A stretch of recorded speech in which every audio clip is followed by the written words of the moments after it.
Students, my name is Mz हक।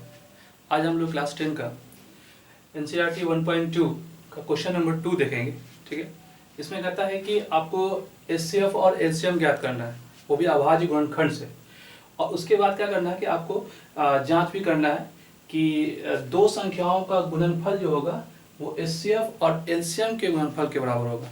कुछ इस तरीके से है कि जैसे a इंटू बी कोई संख्या है आपके पास, और वो जो होगा वो HCF और इंटू LCM, ये ऐसे मतलब इक्वल होता है ये दोनों हमेशा जब भी हम लोग फाइंड करेंगे तो।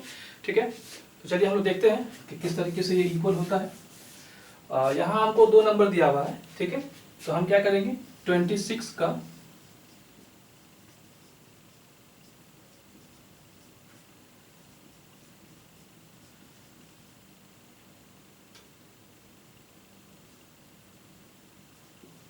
अभाज्य गुणनखंड, ठीक है, निकाल लेंगे। तो ये 26 है तो ये हो जाएगा आपको 13 इंटू 2। ठीक, उसी तरीके से 91 का निकाल लेंगे।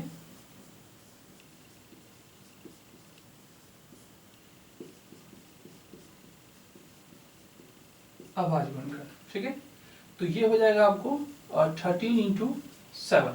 ठीक, तो हमने क्या किया, दोनों का अभाज्य गुणनखंड निकाल लिया। ठीक है, तो अब हम लोग क्या करते हैं, पहले सबसे पहले एचसीएफ फाइंड कर लेते हैं। ठीक है, तो एचसीएफ किसका हम निकाल रहे हैं, 26 और 91 का। तो 26 और 91 का जो एचसीएफ हमारा निकल के आएगा, तो वो देखिए यहाँ पे आपको 13 है और यहाँ भी 13 है, तो दोनों में जो उभयनिष्ठ है यानी कॉमन जिसको हम लोग कहते हैं, तो दोनों में कॉमन जो है वो 13 है, इसीलिए 13 जो हमारा हो जाएगा वो हमारा एचसीएफ हो जाएगा। ठीक, और जब हम लोग एलसीएम की बात करेंगे तो वो भी 26 और 91 का होगा। तो आप यहाँ देख लीजिए कि एक बार हम क्या ले लेंगे, 2 ले लेंगे और 7 ले लेंगे और ये हम लोग 13 ले लेंगे। यानी जो कॉमन होता है उसमें से 1 ले लेते हैं और बाकी जो सिंगल सिंगल रहता है एलसीएम के लिए हम लोग उसको भी पिक कर लेते हैं। तो ये हो जाएगा 13 7 91 और 91 इंटू ये 2 हो जाएगा, तो ये आपका हो जाएगा 2 और 182। अब देखिए आपके पास एचसीएफ भी आ गया और एलसीएम भी आ गया, तो कहता है कि इसकी जांच कीजिए कि दो संख्याओं का गुणनफल, यानी कहने का मतलब ये हो गया कि दो संख्याओं का गुणनफल, यानी दो संख्या आपके पास जो है ये आप लिख सकते हैं यहाँ पे जांच। तो जांच में कुछ इस तरीके से हो गया कि ये 26 इंटू ये 91 हो गया। ठीक है, और ये जो इक्वल होगा वो 13 इंटू 182 के ये इक्वल होगा। ठीक है, तो चलिए हम लोग मल्टीप्लाई कर लेते हैं। ठीक, तो 91 को 26 से,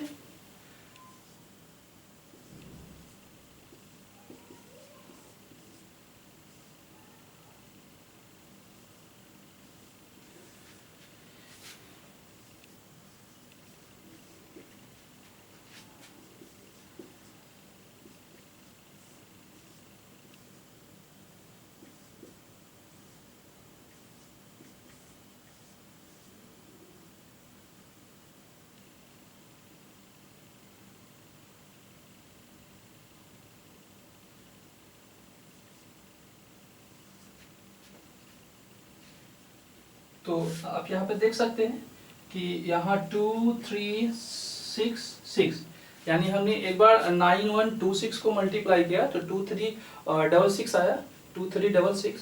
और जब हमने 182 और 13 को जब हमने मल्टीप्लाई किया तो 2366 आया। तो इस तरीके से हमने क्या किया, इसकी जांच कर ली और हमने ये देखा कि हाँ मतलब इन दोनों का एचसीएफ अगर निकालते हैं और एलसीएम निकालते हैं और इन दोनों के नंबर को जब मल्टीप्लाई करेंगे तो, और एचसीएफ और एलसीएम को जब मल्टीप्लाई करेंगे तो दोनों लास्ट में क्या होगा, इक्वल आएगा। ठीक, इसी तरीके से हम लोग 510 का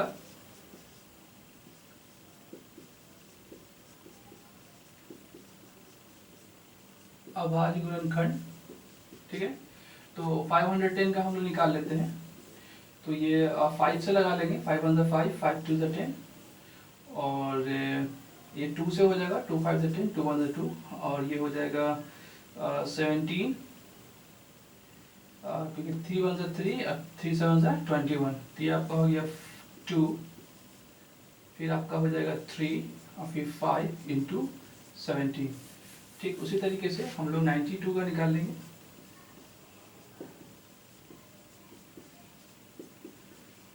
अभाज्य गुणन खंड, ठीक है। तो ये आपका हो जाएगा 2 इंटू और 23। देखिए इसे मल्टीप्लाई कर लीजिएगा, 3 टू ज़ा 6 और 2 टू ज़ा 4 और फिर 2 से 6 टू ज़ा 12, 4 टू ज़ा 8, 9, ठीक है, 92 आ गया। तो इस तरीके से अब हम लोग निकाल लेंगे HCF। तो HCF जो कॉमन होगा वो हम लोग ले लेंगे, तो ये 2 होगा गया। अब LCM देख लेंगे हम लोग, तो ये पूरा आप लिख लेंगे यहाँ पे 3 इंटू 5 इंटू 17 और ये पूरा आप लिख लेंगे 2 इंटू 23। तो ये 5 से 15 और 2 30 हो जाएगा और इंटू 17 इंटू 23, ये 510 इंटू 23 हो जाएगा। हाँ ये वाला 2 भी हम लोग लिख लेंगे यहाँ पे, ये 2, क्योंकि ये दोनों कॉमन है, ये और ये कॉमन है तो एक इसका लिखाएगा, और ये आपका 2 है तो ये वाला 2 आपका यहाँ पे हो गया और 2 3 और ये पूरा, तो ये 2 3 हो जाएगा। इसको आप मल्टीप्लाई कर दीजिए, 0 2 और 5 2 ज़ा 10 इंटू 23, इसको आप मल्टीप्लाई कर दीजिएगा, 2 3 0 6 0 3 0 4 0 2, तो 0 6 4 3 2, ये आपका जाएगा 2 3 4 6 0, ये आपका एलसीएम आ गया।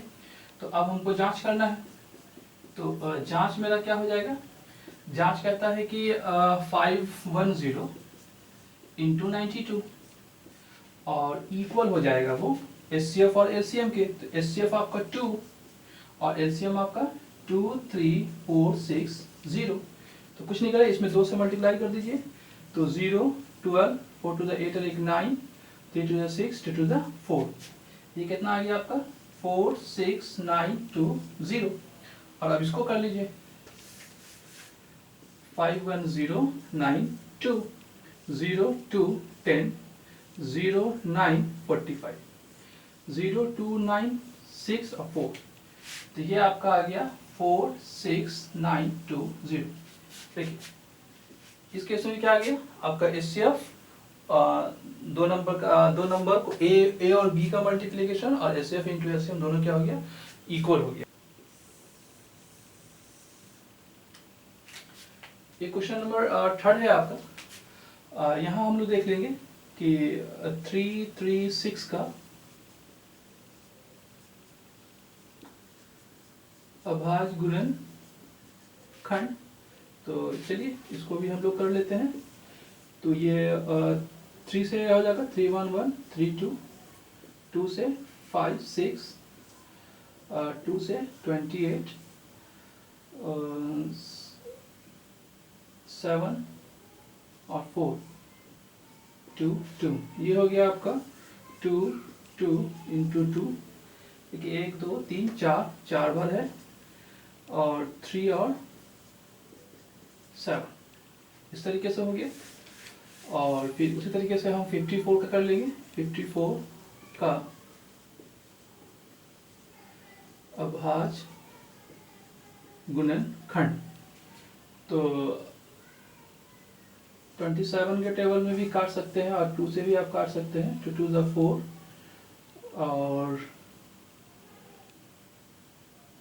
2 7 ज़ा 14 और ये 3 9 ज़ा और 3 3 ज़ा, तो ये आपका हो गया 2 इंटू 3 इंटू 3 इंटू 3।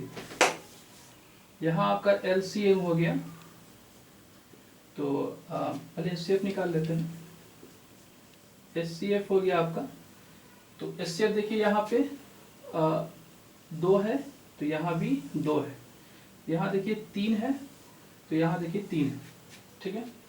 तो ये हो जाएगा आपका 2 इंटू 3 यानी 6 और m, देखिए आपको क्या हो जाएगा। पहले तो ये जो घेरा किया हुआ है उसका 2 ले लीजिए और 3 ले लीजिए, ठीक है। और फिर ये 2 2 2 इंटू 7 नीचे लिख लेते हैं, 2 इंटू 3 इंटू 2 इंटू 2 इंटू 2 और 7 और 3 इंटू 3, तो ये 6 हो जाएगा, into 2 to the 4 to the 8 हो जाएगा, 7 इंटू 9, 48 इंटू 63, 48 इंटू 63।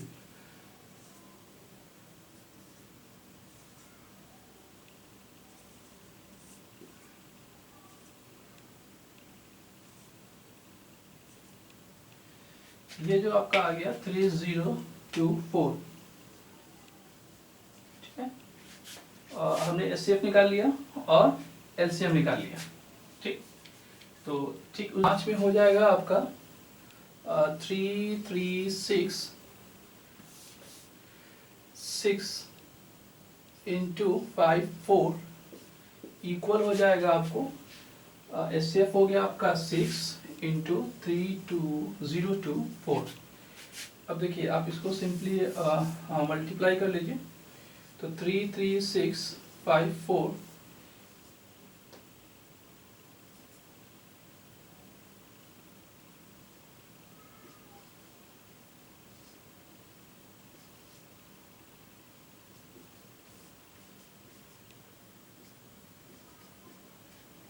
18144 और इसको मल्टीप्लाई कर लीजिए 6,